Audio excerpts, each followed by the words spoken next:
Du Trizac. Peu importe la manière qu'il choisit de s'exprimer, ses opinions sont toujours aussi saisissantes. Jean-Charles Lajoie, le N'est-ce seul, pas? l'unique. N'est-ce pas? Écoute, je t'aurais vu, moi, à la place de Suzuki, puis tu l'aurais mise dedans.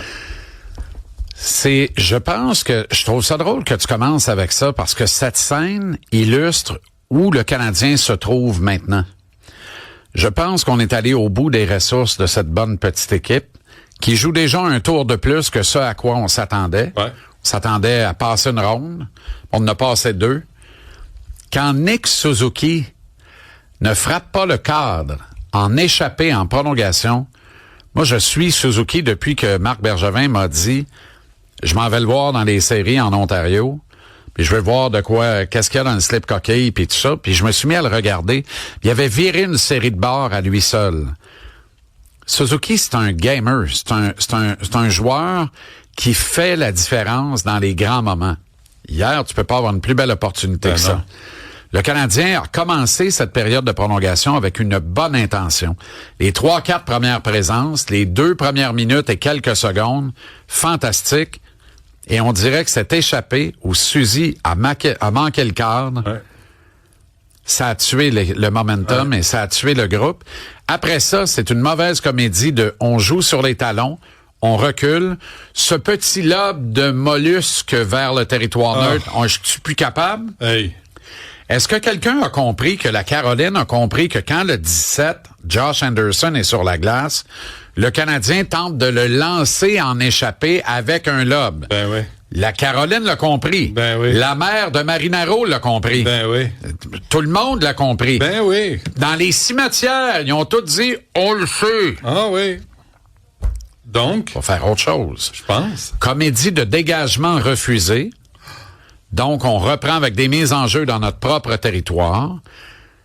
Et le reste. Incapable de faire des jeux, de faire des passes. Ce que la Caroline réussit à faire, d'entrer dans la zone en faisant des passes, pas en la sacrant au fond. On a gagné la première période de ce match, de cette série. On a perdu la deuxième. Verdict nul dans la troisième période du premier match. Depuis ce temps-là, 6 périodes plus l'équivalent d'à peu près une de prolongation au combiné des 2 rencontres, 7 défaites. Fait que dans le fond, on est 1-8-1 dans les périodes depuis le début de la série. On ne perd que 2-1, soyons chanceux. Parce que la période qu'on a gagnée, on l'a gagnée 4-1. Fait que ça nous a permis de gagner le match ce soir-là. Mais depuis ce temps-là, c'est l'affaire des Hurricanes de la Caroline. Il faut arrêter de mettre nos lunettes bleu, blanc, rouge ou nos lunettes roses. Nous sommes fatigués. Ouais, Je pense que Suzy est blessé. Il est diminué physiquement comme je l'ai rarement vu. Ce gars-là ne rate pas une opportunité. Hey, t'as le pire gardien encore actif dans les séries devant toi. Ouais. Puis tu te dis même pas, m'a shoté ses pads, ça se peut qu'il se tasse. Tu shottes à côté du filet. Voyons, Nick. Voyons, Nick. Puis tu sais, je l'accuse de rien, là. Mais dans cette série-là, il a l'air de tout sauf un gars qui a ramassé plus de 100 points. Caulfield a l'air de tout sauf un gars qui a marqué plus de 50 buts. Caulfield qui fait un hors-jeu. Ouais. Ben oui, mais ça, c'est dans le feu. Hey. Le but qui est refusé, là. Ouais. Mais ça, c'est dans le feu de l'action. Non, Ça arrive. quand même. Ça arrive. Mais il en a provoqué 2 autres plus tard dans le match, que où là, c'était pas élégant. Mais il faut parler de Slavkovski encore, là. C'est pas possible, là. Non. 6-3, 2-20, là. Ouais. Combien de fois il a tourné à 3 pieds de la rampe au lieu de terminer sa mise en échec? Ouais. Ce gars est une honte dans cette série-là. Je te le dis, c'est épouvantable de le voir aller. C'était tellement frustrant hier, là. Et il y avait des murmures partout dans le temple, là. Je peux te dire que les gens commencent à en avoir ras les pompons, là. Qu'est-ce que tu penses que Gallagher se dit? Ben, voyons donc. Ah. C'est épouvantable. Il doit être Et hors sur de le but lui. vainqueur, hier, là, qui est devant Jacob Dobèche? En fait, assis sur Dobèche pour lui voiler la vue. Les 2 numéros 20. Slavkovski puis Sébastien Aho. Ouais.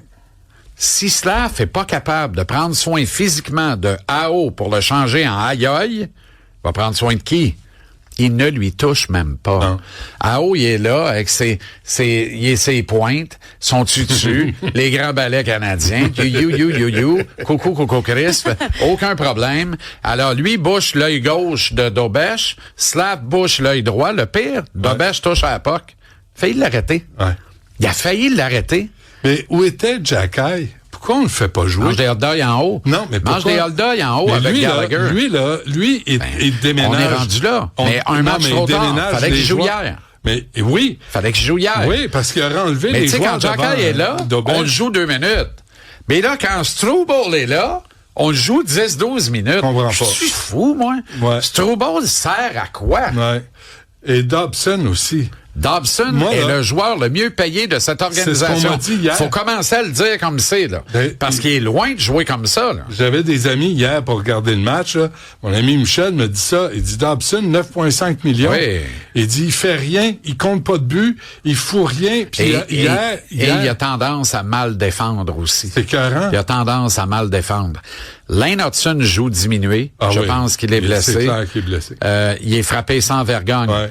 Mais c'est Struble joue avec, puis il casse pas son Sherwood dans les dents de quelqu'un. Non. Qu'est-ce que tu fais? Qui a foncé sur Dobèche? Walker.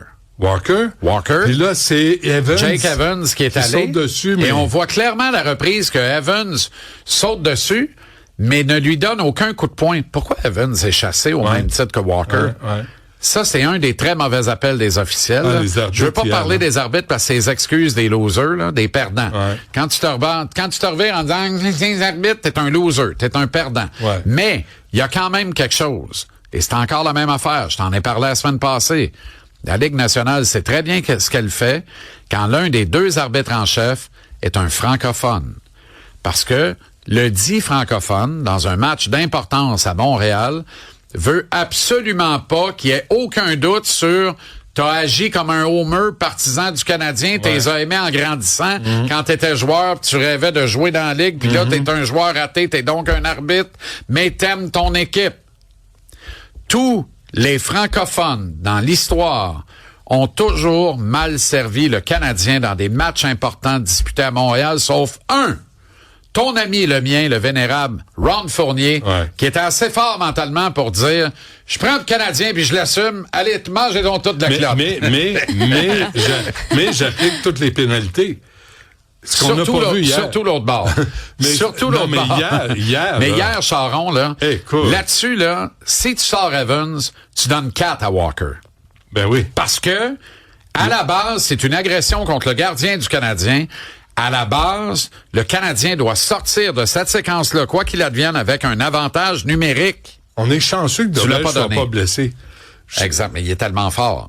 En prolongation, Benoît, là, quand Lane Hudson trébuche, là, j'ai entendu ça à la radio hier, je retournais à la maison, là, puis là, j'ai fait de l'urticaire. D'ailleurs, j'avais la ligne rouge. J'ai failli appeler ça la ligne rouge. Je disais pas de miande, mais je me serais chicané avec quelqu'un que j'aime beaucoup, mais hier, il a erré cavalièrement. J'ai entendu à la radio l'animateur dire que Hudson avait plongé. Armand, va faire tes devoirs. Change de job. Fais n'importe quoi. Arrête de parler de hockey. Ou arrête d'écouter, c'est pas ça. Ça n'a aucun bon sens. Arrête de l'écouter. Non, mais j'écoute un poste qui me parle de la game quand je rentre à la maison après la game. Tu peux pas dire une affaire de même. Tu connais pas Lane Hudson. T'es en prolongation. Hudson est en possession de la rondelle, dans sa zone, en sortie de zone. Et Hudson va prendre le risque, va remettre son sort dans les mains de l'arbitre en disant « Hey, toi, tu vas appeler la punition parce que moi, je plonge. M'en faire exprès de faire prendre un 2. » Comme si Hudson faisait pas tout pour mettre la rondelle dans le filet adverse. Exactement. Alors, c'est très mal connaître Lane Hudson. On a fait trébucher Lane Hudson toutes les reprises le monde. Il y a le hockey entre les 2 patins. Il s'enfarge. On le fait trébucher. Devant l'arbitre, il n'y a pas de pénalité là-dessus. Si bien qu'un peu plus tard, il y a clairement 6 joueurs du Canadien sur la glace. Et là, c'est le vétéran Wes McCauley qui, hier, avait l'air sur un lendemain de veille. Pour vrai, là, j'avais l'impression que McCauley avait passé le week-end au Grand Prix avec les effeuilleuses. Non, mais c'est indécent hier soir, là. Il n'y a rien calé de la game. Pourtant, c'est un des bons dans le business. Mais là, le vétéran McCauley amène le quatuor au banc des pénalités. Puis d'après moi, ça a été court. Ça a été court, en fait. D'après moi, ça a été du genre, là, pour tout ce qu'on a manqué, on va pas y sortir le 6, là, parce que il va y avoir un émeute site, on sera jamais capable de sortir de la bâtisse. Il y a une pénalité claire au Canadien, elle n'est pas appelée. Réparer une erreur par une autre erreur. Mais peut-être que Newhook a plongé. Je le concède. Peut-être que Newhook a plongé. Mais si j'accepte que Newhook a plongé, j'accepte que Jordan Staal, qui est fort comme un bœuf, a mis bien de la moutarde frappé par derrière en plongeant à la face la première, ce qui a occasionné une pénalité au Canadien. Mais je trouvais qu'on cherchait à blesser Hudson à la première occasion. C'est ça depuis le début de la série. De la bande. C'est ça depuis le début de la série. C'est sans vergogne. Ouais. Sans vergogne. Ils font bien des petites choses. Ils les font toutes bien. Ils ferment le centre, ils ferment l'espace. Il n'y a pas d'air, là. Tu le vois, là. Non. On n'a pas 12 lancés samedi puis 13 hier pour rien. Non. Tu sais, parce que Martin a beau dire... Parce que en point 13, en ont quoi, 36? Ben oui, hier, c'est fou. Mais Martin a beau dire, hier, des 2 derniers matchs, on est à 1 tir des gagnés puis de mener 3-0 dans la série. Mais c'est mentir, dire ça de même. C'est voir le verre trop plein pour rien. Ben oui. C'est vrai. Mais si tu dis ça, il faut aussi que tu dises, mais on connaît la valeur d'un tir cadré contre ce club-là. Parce que t'en as eu 12 samedi en 63 minutes et demie, puis t'en as eu 13 hier en 74-75 minutes. Chaque tir vaut son pesant. Chaque tir a sa valeur contre cette équipe-là. Alors, oui, t'es à un tir, mais lequel et quand? À quelle heure? Puis où? Je pense qu'on est épuisé. Puis j'écoutais Martin hier là avec le petit sourire en coin après le match. Si tu prends tous les gars et les filles de hockey de la Terre, là, puis tu fais un top 200 de ça, là, tu prends les meilleurs 200, Martin est d'un 200, tu fais la moyenne d'intelligence hockey des 200, Martin, son intelligence hockey est supérieure à la moyenne des 200 meilleurs au monde. Je suis convaincu de ça. Martin n'est pas capable de mentir. Hier, là, j'ai vu le coach que j'ai aimé quand il est arrivé à Montréal puis qui devait entretenir le mythe de la reconstruction dans les défaites par-dessus les défaites, sachant qu'elle allait perdre la prochaine, mais il maintenait ça dans des formules philosophiques qu'on adorait. Hier, il a recommencé les formules. Je pense qu'il sait que ça achève en joie le vert. Son club est à bout. On t'écoute à 17h à TVA Sport. Okay. Jean-Charles, merci. À tantôt.